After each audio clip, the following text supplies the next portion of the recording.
صحابی تھے بڑے غریب تھے صحابی، اور وہ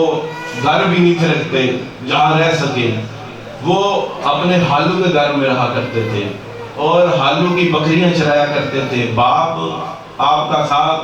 کوئی نہیں، وصال کر چکے تھے، دنیا سے جا چکے تھے، تو آپ کی والدہ تھی، وہ اپنی بہن کے ہاں رہتی تھی تو یہ بھی ساتھ رہتے تھے۔ اب حالات یہ تھے کہ نہ رہنے کے لیے چھت تھی، نہ کھانے کے لیے کوئی اسباب تھے، تو وہی چھت جو حالو نے دی ہوئی تھی اسی کے نیچے رہتے اور دن بھر بکریاں چراتے رہتے، حالو کی بکریاں لیتے پہاڑوں کی طرف چلے جاتے، بکریاں چرایا کرتے، بکریاں پہاڑوں پر لے کے جاتے، وہاں بکریاں جو چرتی رہتی، تو وقت گزرتا رہا، ایک دن وہ جب نکلے تو بکریاں مدینے کی طرف نکل پڑی، بکریاں مدینے کی طرف نکلی، یہاں بکریاں نکلی، وہاں حضور مسجد سے باہر تشریف لے آئے اور حضور کھڑے ہو گئے، مسجد کے باہر کھڑے ہو گئے۔ حضور کا آج مزاج تھا کہ حضور کچھ دیر یہاں کھڑے رہنے چاہتے تھے، یہ تو لکھنے والوں نے لکھا، مگر حضور جانتے تھے کہ آج کوئی اور غلام پسند کرنا ہے۔ وہ صحابی جو تھے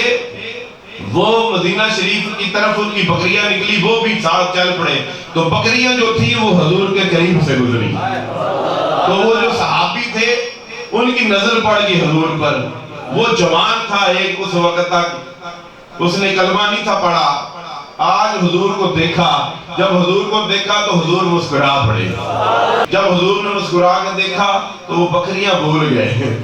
حضور کی جو مسکراہٹ تھی وہ دل میں اتر گئی، وہ دل چیر گئی، وہ حضور کی مسکراہٹ دل چیر گئی، بکریاں بھول گئے، حضور کو ہی دیکھتے رہ گئے، حضور مسکرا کے چل دیے، وہ گئے بکریاں لے کے واپس چلے گئے۔ اب رات بے قراری تھی کہ صبح کب ہو بکریاں پھر نکالی جائیں، وہ بے قراری بڑھتی رہی، جو حضور نے مسکرا کے دیکھا تھا وہ حضور نے دیکھا نہیں، دل خرید لیے تھے، وہ دل خرید لیا تھا۔ اور اس کے بعد صبح ہوئی، وہ صحابی پھر بکریوں کو لے کے مدینے کی طرف ہی نکل آئے، یہ سلسلہ چلتا رہا، وہ وہاں کھڑے رہتے، حضور کو دیکھتے رہتے، حضور سے محبت ہو گئی، محبت عشق میں بدل گئی۔ اب وہ جو اندراگ تھی عشق کی، اس نے ایسی اندر ہلچل مچائی کہ جہاں کوئی بھی بیٹھا اپنے بڑوں کی بات کرتا، یہ حضور کی بات کر دیتے، یہ حضور کی بات کرتے تھے۔ حالہ بھی اس وقت دائرہ اسلام میں نہیں تھی، نہ ماں نہ حالو ایک دن بیٹھا ہوا تو اس نے اگر کوئی بات کی نا کہ فلانا بندہ بڑا حسین ہے، تو یہ کہتے آپ نے محمد نہیں دیکھے، وہ بھی بڑے حسین ہیں۔ اگر کوئی بات کرتا فلانا بڑا دلیر ہے، یہ کہتے آپ نے حضور کو نہیں دیکھا، وہ بھی بڑے دلیر ہیں۔ یہ کوئی بھی بات ہوتی حضور کے، کسی کی زلفوں کی بات ہوتی، یہ کہتے آپ نے محبوب کی زلفیں نہیں دیکھی۔ وہ جو حالو تھا نا، وہ دیکھتا رہا، وہ نوٹ کرتا رہا، اسے تیش آ گیا، اس نے کہا کہ خبردار ہمارے سامنے کوئی بات کی آج کے بعد، یہ جو محمد ہے ہمارے دشمن ہے، اگر ان کی بات کرنی ہے تو پھر اپنا بوریا بسترا گھول کر لو، یہاں سے اٹھاؤ نکل جاؤ۔ تو آپ جو تھے صحابی کو کہا یہ بات تو نہیں ہو سکتی، میں نے اپنا دل دے دیا بھائی، میں کیسے اس در کو یا اس محبوب کو چھوڑ سکتا ہوں۔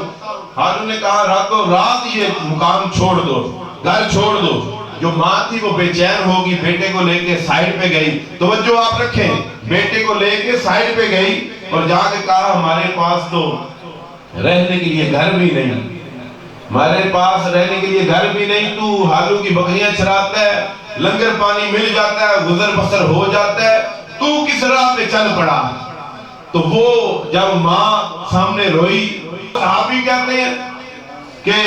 مجھ سے کہا گیا چھوڑ دو، میری ماں رونے لگی، میں نے ماں کو پکڑا اور ماں سے کہا ایک بات میرے، ایک ترکیب میرے ذہن میں آئی ہے۔ کہا بیٹے بول کیا ہے؟ کہا آپ جائیں، آپ کی بہن جائے، میری حالہ اور حالو جائیں، حضور کو دیکھ آئیں، اگر پسند آ گئے تو ٹھیک ہے، ورنہ میں راستہ چھوڑ دوں گا۔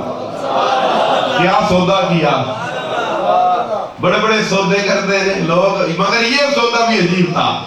اور وہ ماں خوش ہو گئی، بات بن گئی۔ حالو جو پہلے ہی ایک تیش رکھتا تھا اپنے اندر، اس نے کہا نہیں بات بن گئی ہے، بات بن گئی، ہم جائیں گے، کہیں گے وہاں تو یہ عیب اور نقص ہے، حضور سے جا کے عرض کریں، حضور سے آ کے بارگاہ سے آ کے صحابی سے اس جو شیدا ہو گیا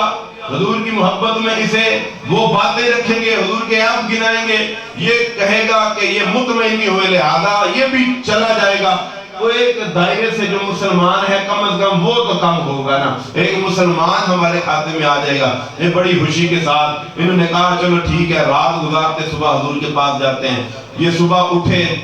ماں بھی اٹھی، بہن بھی چلی، ساتھ حالو بھی حضور کے پاس پہنچے. جب حضور کی مجلس میں پہنچے تو حضور صحابہ کے درمیان گفتگو فرما رہے تھے. انہوں نے جب حضور کو دیکھا تو دیکھتے ہی رہ گئے. وہ حضور کے پاس پہنچے، یہ صحابی سجدے میں گر گئے. انہوں نے کہا انہیں وہاں تک بھیجنا مولا میرا کام تھا، دل بدلنا تیرا کام ہے، دل بدلنا تیرا کام ہے. کیونکہ اس کو اتنا یقین تھا کہ وہ جو تبسم مجھے ہری گیا وہ میری ماں کے دل کو بھی بھا جائے گا، وہ حسن جس پر میں قربان ہو گیا میری خالہ کو بھی بھا جائے گا. اب کافی دیر گزری، وہ واپس آئے. جب واپس آئے تو یہ آگے بے چین نگاہوں سے کھڑے تھے. انہوں